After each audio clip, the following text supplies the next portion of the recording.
নমস্কার বন্ধুরা, যোজনা হেল্প বাংলা চ্যানেলে আরও একটি নতুন ভিডিওতে আপনাদের সকলকে স্বাগত জানাই। সরকারি কর্মীদের জন্য রয়েছে বিরাট খুশির খবর।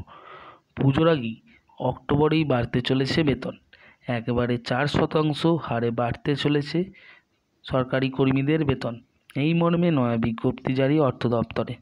তো কাদের ক্ষেত্রে এই 4% হারে বাড়তে চলেছে বেতন এবং 4% হারে বেতন বাড়লে তাহলে কতটা পরিমাণ তাদের বেতন হতে চলেছে, তার সম্পূর্ণ একটা বিস্তারিত জেনে নিন আজকের এই ভিডিও থেকে। তাই ভিডিওটি স্কিপ না করে প্রথম থেকে শেষ পর্যন্ত দেখুন। আর চ্যানেলে নতুন হলে অবশ্যই চ্যানেলটি সাবস্ক্রাইব করে নেবেন।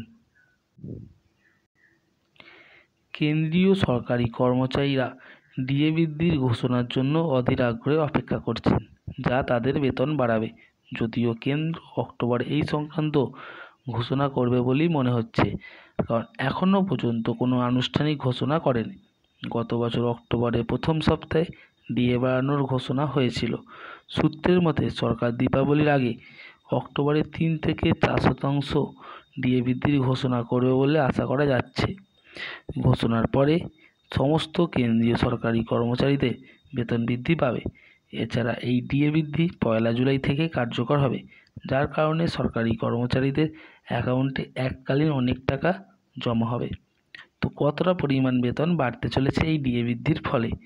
যদি কোনো সরকারি কর্মচারী বেতন প্রতি মাসে 30,000 টাকা হয়, তাহলে তার মূল বেতনে 18,000 টাকা থাকে। তিনি এখন 9,000 টাকা মর্গ ভাতা পান, যা মূল বেতনের 50%। যাই হোক, প্রত্যাশিত 3% বৃদ্ধির পরে কর্মচারী প্রতি মাসে 9,540 টাকা করে পাবেন, মানে আগের চেয়ে 540 টাকা বেশি।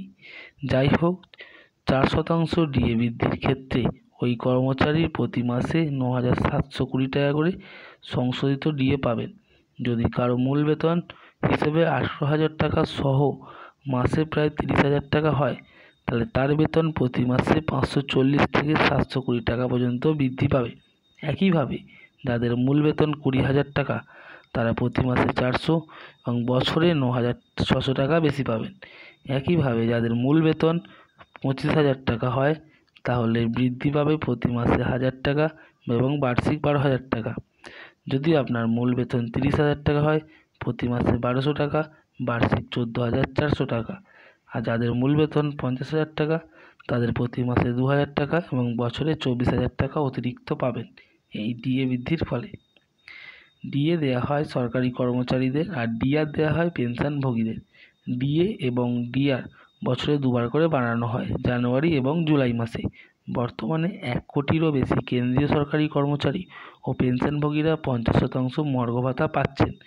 2024 সালের মার্চ মাসের শেষ বৃদ্ধিতে কেন্দ্রীয় সরকার মূল বেতনের 4% ডিএ বাড়িয়েছিল।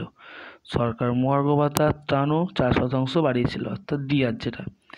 এছাড়া অষ্টম বেতন কমিশন নিয়ে কী নতুন আপডেট রয়েছে? একটি বেতন কমিশন সাধারণত প্রতি 10 বছরে গঠিত হয়। এটি একটি সাধারণ অনুশীলন। যাই হোক, এমন কোনো বিধিবদ্ধ বিধান কোথাও দেওয়া হয়নি যে প্রতি 10 বছরে একটি বেতন কমিশন গঠন করতেই হবে সরকারকে। যেহেতু সপ্তম বেতন কমিশন 2014 সালে ফেব্রুয়ারিতে গঠিত হয়েছিল, এটি তার 10 বছর পূর্ণ করেছে। যাই হোক, কমিশনের সুপারিশগুলি 1 জানুয়ারি 2016 থেকে বাস্তবায়িত হয়েছিল। আগামী বছরের শেষ নাগাদ বাস্তবায়নে 10 বছর পূর্ণ হবে।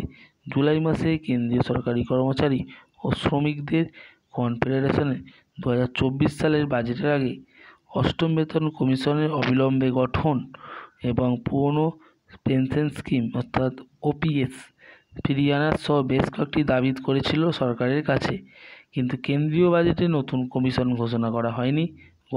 গত 30 জুলাই রাজ্যসভায় একটি লিখিত উত্তরে অর্থ প্রতিমন্ত্রী পঙ্কজ চৌধুরী বলেছিলেন, 2024 সালের জুন মাসে অষ্টম কেন্দ্রীয় বেতন কমিশন গঠনের 2টি সুপারিশ এসছে।